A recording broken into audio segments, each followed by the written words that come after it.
Far, far away, there was a kingdom ruled by a kind and gentle king, a land of green fields and bright meadows, where the willow trees bent softly over the river's edge, and every morning golden sunlight climbed the tall walls of the palace. The people loved their ruler dearly and called him King Rayan, known for his justice, unmatched in mercy. His queen, Queen Maru, was so beautiful that even the moon would look into the mirror when she passed by. When the palace maids bowed to the ground in gratitude as she walked through the corridors, she would smile gently and say, "Lift your heads. Serving others with love makes a person truly beautiful." One morning came to that kingdom, a morning that King Rayan would never forget for the rest of his life. Queen Maru was expecting a child. The king, walking joyfully in the crystal garden, spoke softly to the breeze. "Oh, my dearest queen, whether God blesses us with a son or a daughter, I only pray that the child carries your grace within, a kind heart, a bright mind, and a smile as gentle as the morning light." The queen blushed and laughed shyly. "My lord, you speak as if the prince or princess will hold court the moment they are born. I only pray that our child comes into this world as a light to gather people's sorrows and spread happiness among them." One quiet evening, when Hinna, the queen's special maid, was gently combing her hair and rubbing fragrant oil into it, she smiled and said, "My lady, if a daughter is born and she looks even half as beautiful as you, our kingdom will shine brighter than ever. The river will smile, and the willow trees will sway with joy." Queen Maru looked at Hinna with soft eyes and replied, "Beauty fades, Hinna. What matters is the heart. I only wish my daughter speaks the truth, stands with the weak, and wipes the tears of the helpless." Time passed. The flowers of prayer finally bloomed. The royal drums echoed across the land. The flags were raised high, and sweet-smelling smoke rose through the palace halls. A daughter was born. Her face was fair as milk, her eyes deep and blue like a calm lake, and her hair dark as the midnight sky. When the nurse placed the newborn in the queen's arms, Maru's lips trembled. "Rayan, look, she's made of light." The king reached out his hand and touched her tiny finger. The little one instantly held his finger tight with a grip so strong, it felt as if she had caught hold of destiny itself.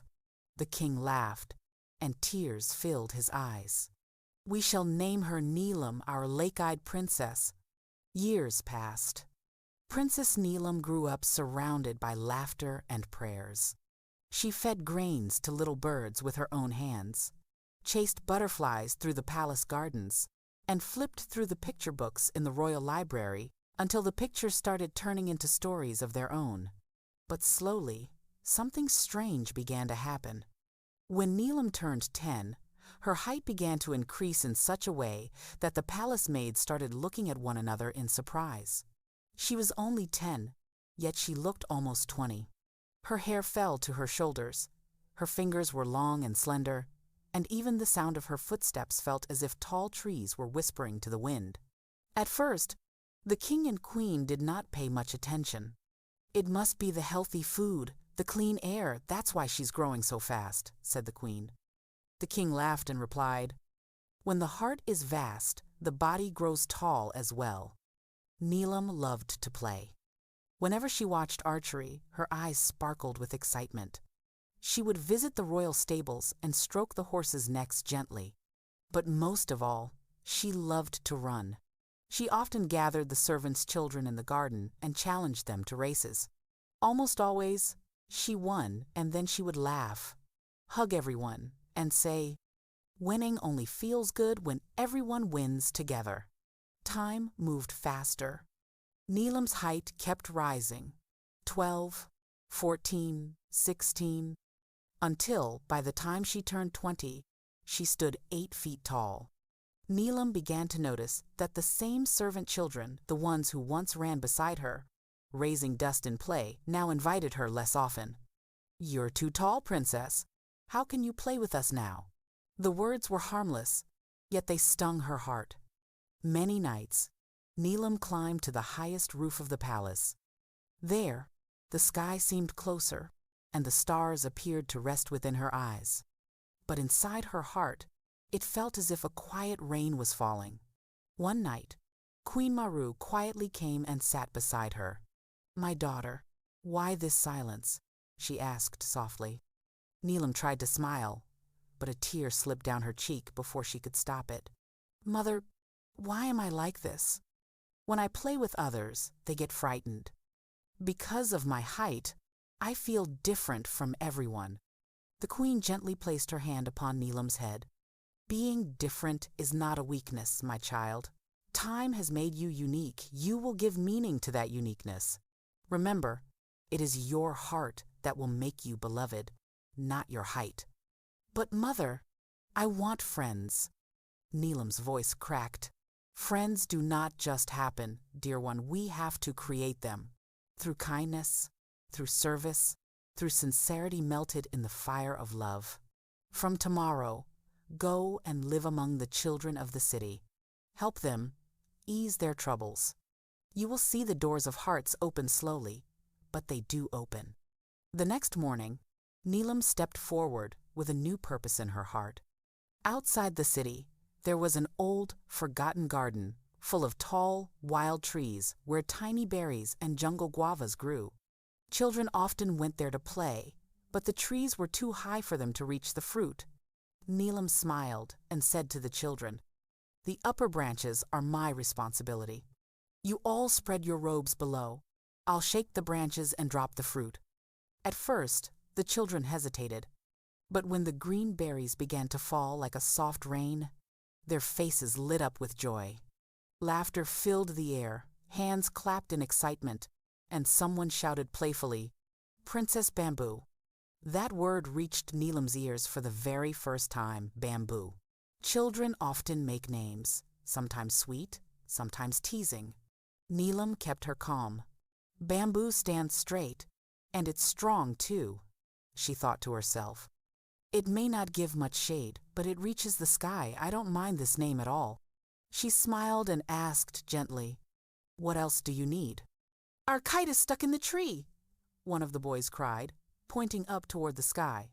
A red and yellow kite fluttered restlessly, trapped in a high branch.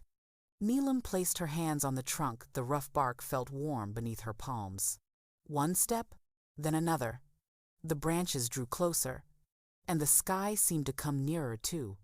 She untangled the string, freed the knot, and held out the kite toward the children below. A cheer burst out. "Hooray! Long live Princess Bamboo!"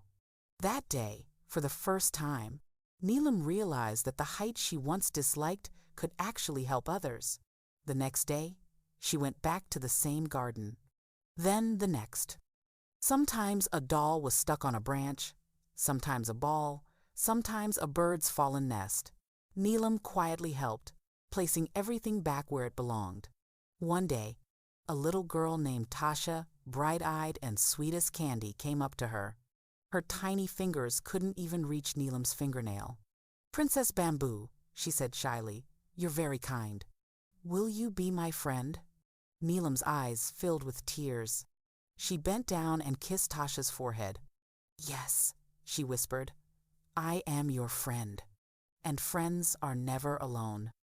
Every year, the kingdom held a grand festival of games: archery, horse riding, racing, spear throwing, and the obstacle course. Teams came from 10 neighboring realms to take part. The bazaars filled with color and music. Platforms were polished, bright, and as the sun rose each morning, the city beat its drums of joy. King Rayan was the royal patron of these games. When the officials presented the yearly plans before him in the royal court, Princess Neelam's eyes began to shine. A thought rose in her heart. Could she join? First, she asked herself. Then she went to her mother. "Mother," she said softly, "I can run fast. I can learn archery too.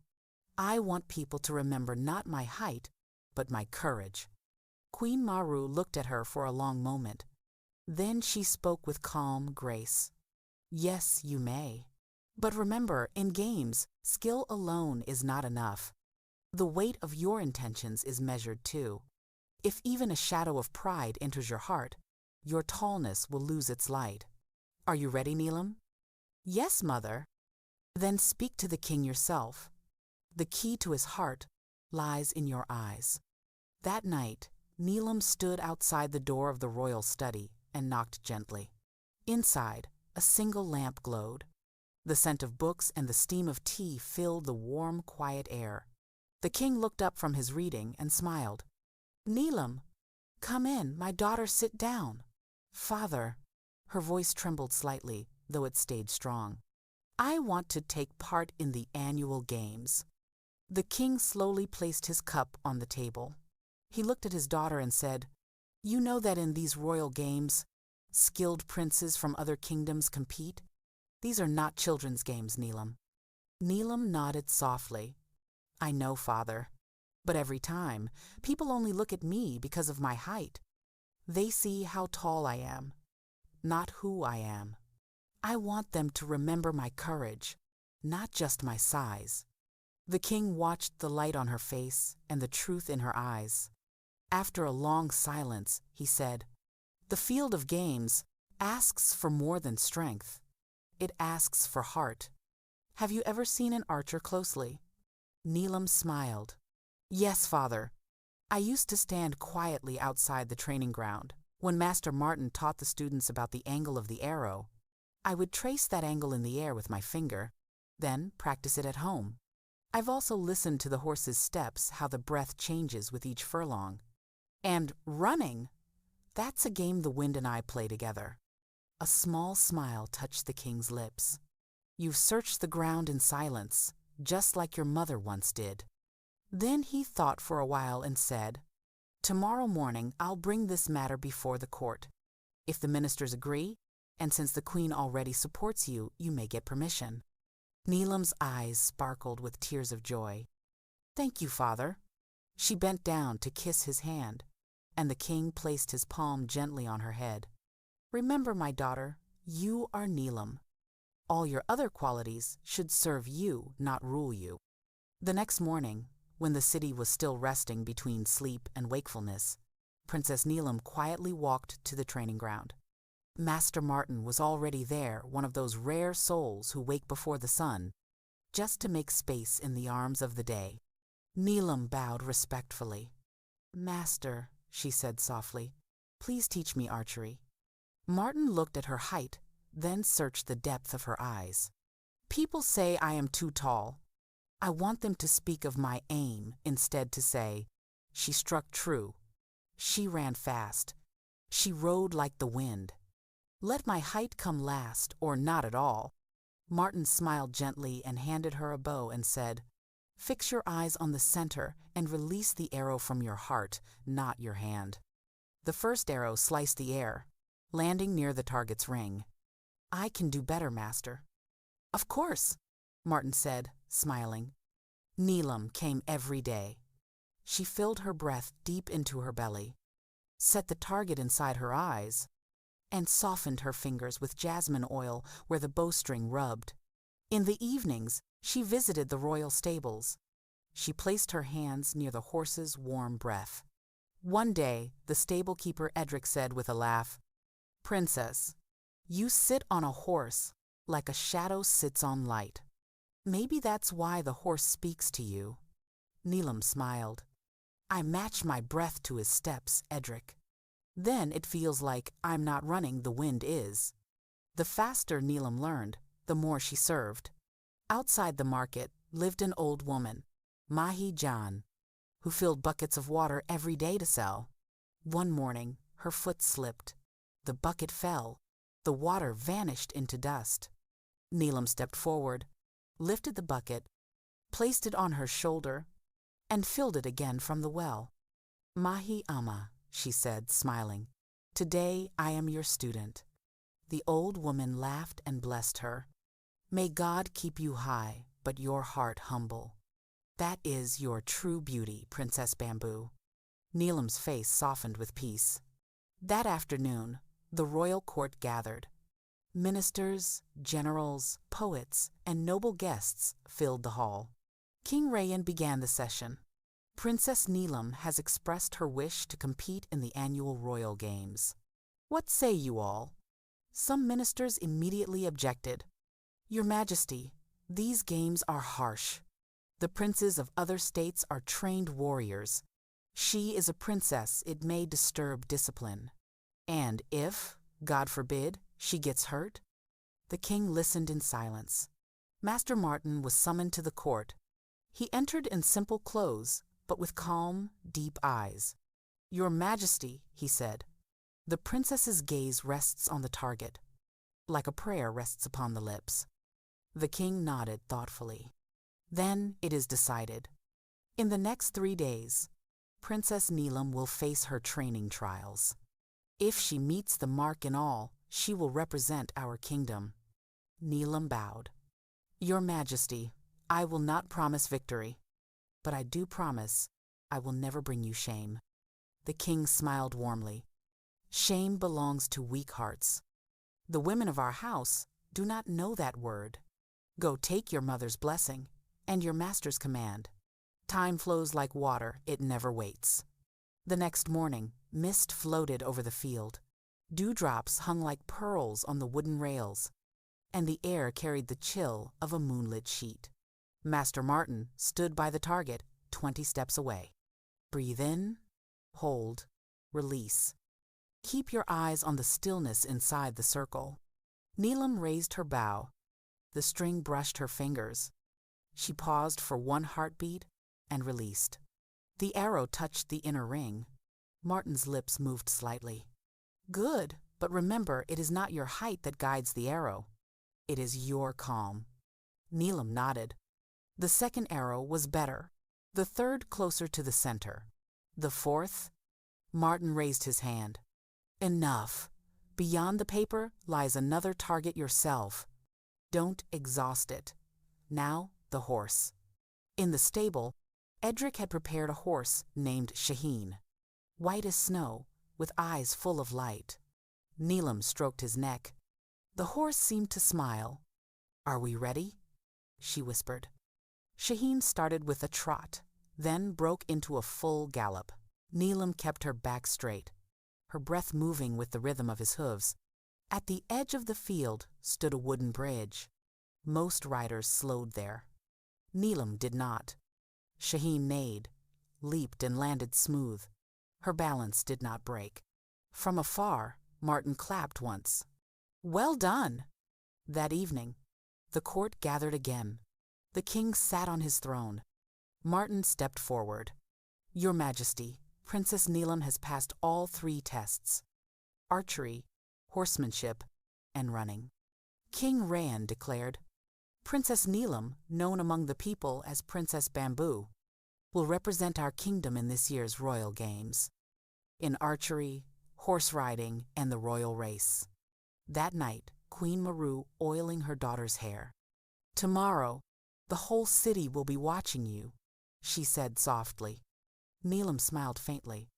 And if I win, Mother? Then share your humility. And if I lose, then share your courage. The queen kissed her forehead. The morning sun climbed the palace walls. Drums rolled through the air. The city woke up in colors, flags, ribbons, and flowers danced in the wind. A royal announcement echoed through the courtyard. For the next 3 days, our great kingdom will host the grand festival of games, archery, horse riding, and racing, and this year, our Princess Neelam will compete. The court murmured in surprise, but the air was full of excitement. Day 1 archery. The field was wide. Wooden targets stood in rows, and in the center a golden ring called the heart of the target.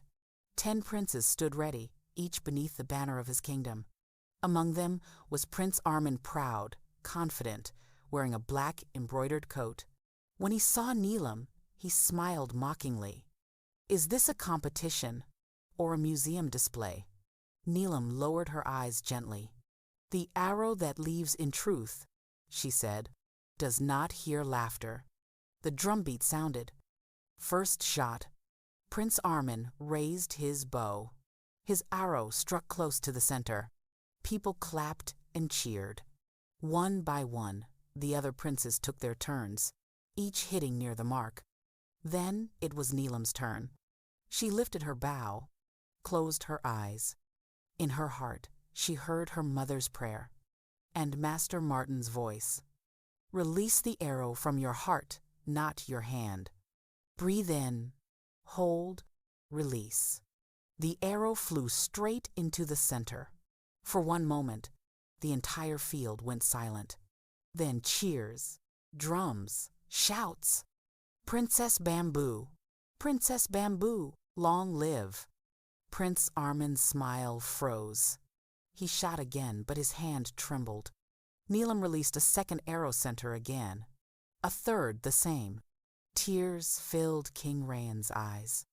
That is my daughter, Queen Maru whispered. She is no longer ours alone. She belongs to the nation now.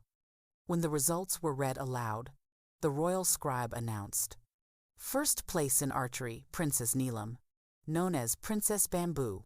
The crowd roared. Day 2, horse riding. The next day's field was grander still. Wooden gates, trenches, hurdles, even a tall tower from which riders had to shoot arrows. Among the shining horses, Neelam's white horse, Shaheen, stood apart. A silver saddle, a blue ribbon around his neck, eyes bright like stars. Prince Armin smirked again. I hope your horse won't be frightened by your height, Princess. Neelam smiled calmly. Horses don't see height, she said. They see the heart of the rider. The drums sounded, and the riders surged forward. Dust filled the air. Hooves thundered like rain.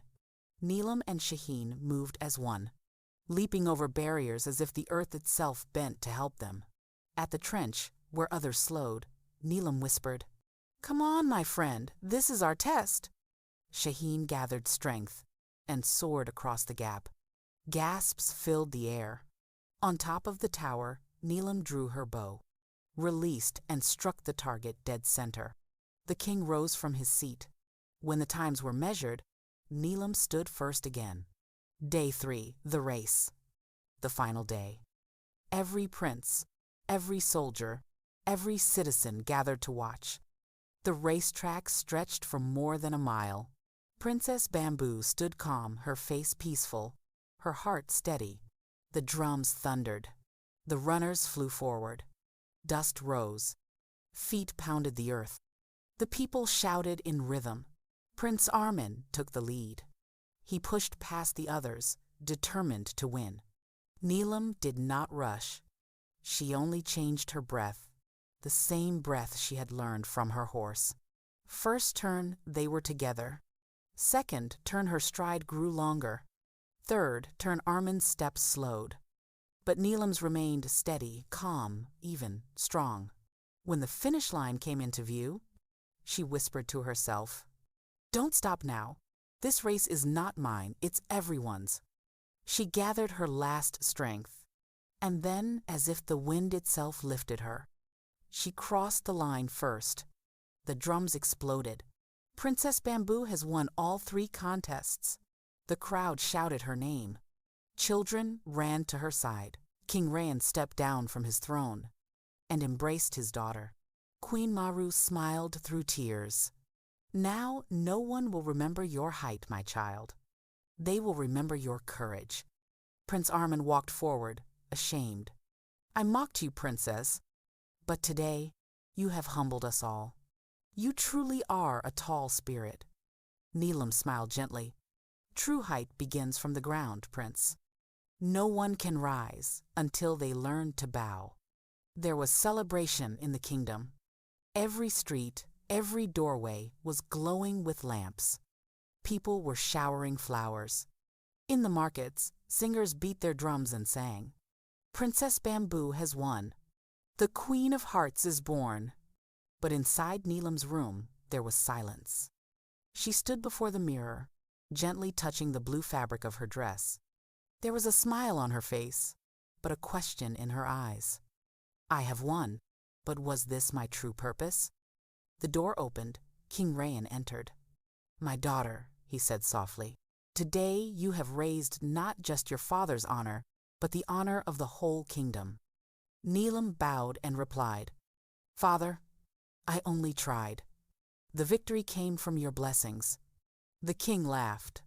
"You always fill your words with humility, but it is this humility that makes you rise higher." Queen Maru walked in, holding a white silk scarf. "This is for you, Neelam," she said. "My mother gave it to me, and now I give it to you, not as a symbol of victory, but as a sign of grace." Neelam covered her head with the scarf. "Mother," she whispered, "it feels like your hand is resting on my head." Just then, a royal servant entered. "Your Majesty, messengers from neighboring kingdoms have arrived. Some have brought proposals of marriage." Neelam looked surprised. The king smiled. "It was expected. Everyone now wishes to make you the pride of their realm." Neelam spoke softly, but firmly. "Father, I am not searching for love. I want to become love itself. I will marry, but not someone who is proud of my height. Only someone who understands my heart." The king was silent for a moment. Then he said, "Whatever you decide, my daughter, your father will stand with you." Time passed. Princess Bamboo's name spread beyond the borders of her land. But during those years, King Rayan fell ill. The palace grew quiet. One day, in a weak voice, the king called her. "My daughter, if I am no longer here, the kingdom will be yours." Tears filled Neelam's eyes. "Father, I promise I will never let this land cry. This crown will not be for rule, it will be for service." A few days later, the king passed away. The whole kingdom mourned. At his grave, Neelam whispered, "Father, now your Princess Bamboo will become the shade for all." She was crowned queen. The people filled the skies with their cheers. Queen Neelam, the queen of justice, the symbol of courage. Even as queen, Neelam stayed the same, simple, kind, and humble. She always made sure others ate before she did. One night, she looked up at the stars and said, "Father, now I truly understand. Greatness is only beautiful when it bows down to help others." A gentle breeze moved through the palace curtains, as if someone whispered, "And you truly have become the shade, Princess Bamboo." Years later, when parents told their children stories of courage, kindness, and confidence, they told this one. Once there was a princess, taller than anyone in the land, 8 feet high. But her heart was deeper than the sea. She didn't just win, she taught others how to win with love. Her name was Princess Bamboo Queen Neelam. If you this story, please like the video and subscribe my channel and press the bell icon for more emotional and encouraging stories. Thank you.